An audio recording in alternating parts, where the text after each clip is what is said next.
Salam saudara, kembali bersama saya Andraha dalam acara renungan dengan judul kali ini saya buat mahkota duri yang dikutip dari Yohanes pasal 19 ayat 2. Lalu prajurit-prajurit mengenyam sebuah mahkota duri dengan menaruhnya di atas kepalanya.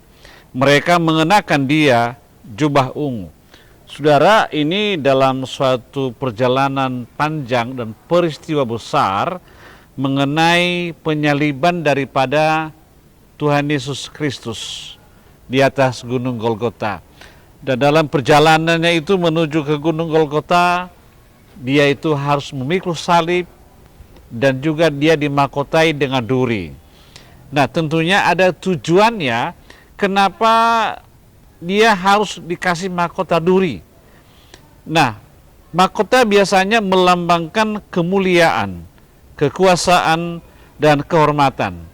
Namun, Yesus Kristus menerima mahkota duri, bukan mahkota emas, sebagai lambang kehormatan duniawi, tetapi sebagai simbol penderitaan, penghinaan, dan kasih yang sempurna.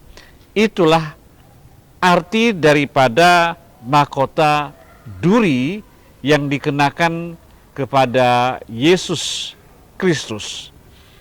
Nah, saudaraku, dalam nama Tuhan Yesus, Yesus adalah Raja segala raja yang menerima bukan emas, tapi duri.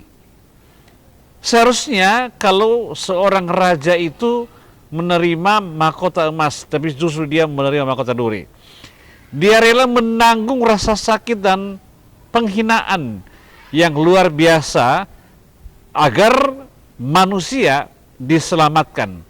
Ini tertulis dalam Yesaya pasal 53 ayat 5 berkata, "Tetapi dia tertikam oleh karena pemberontakan kita, dia diremukkan oleh karena kejahatan kita." Saudara, mahkota duri mengingatkan kita bahwa keselamatan kita dibayar mahal. Jadi keselamatan itu tidak murahan, tapi dibayar sangat mahal. Saudaraku, dalam nama Tuhan Yesus, mahkota duri yang berikutnya adalah simbol penggenapan daripada nubuat. Jadi dalam Kejadian pasal 3 ayat 18 berkata, duri adalah simbol dari kutuk akibat dosa manusia. Ketika Yesus memakai mahkota duri, dia secara simbolis menanggung kutuk dosa dunia atas dirinya.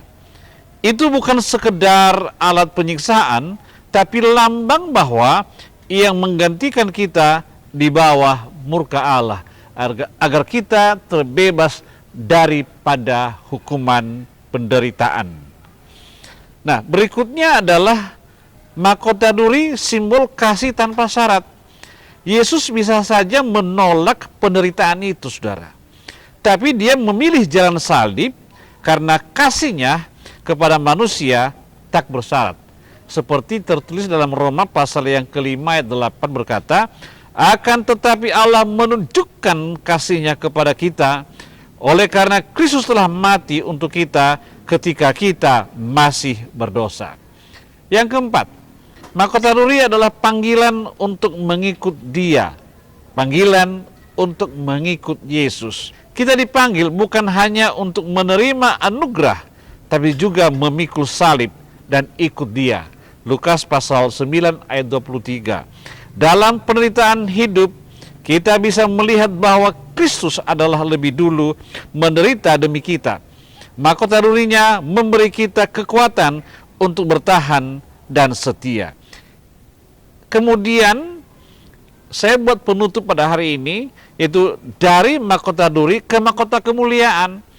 Yesus yang mengenakan mahkota duri kini duduk di tahta dengan mahkota kemuliaan, yang dalam Wahyu pasal 19 ayat 12 berkata, "Dan bagi mereka yang setia, dia juga telah menyediakan mahkota kehidupan."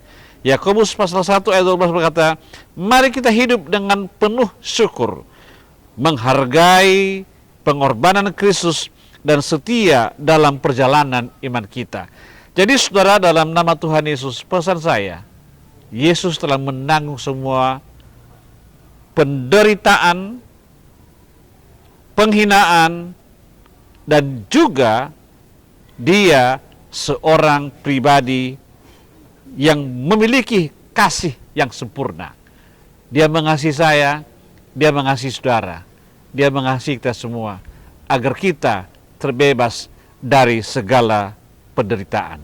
Terima kasih, Tuhan Yesus memberkati kita semua, dan saya berdoa kiranya saudara dan keluarga saudara, seisi rumah tangga saudara, serta usaha pekerjaan diberkati Tuhan.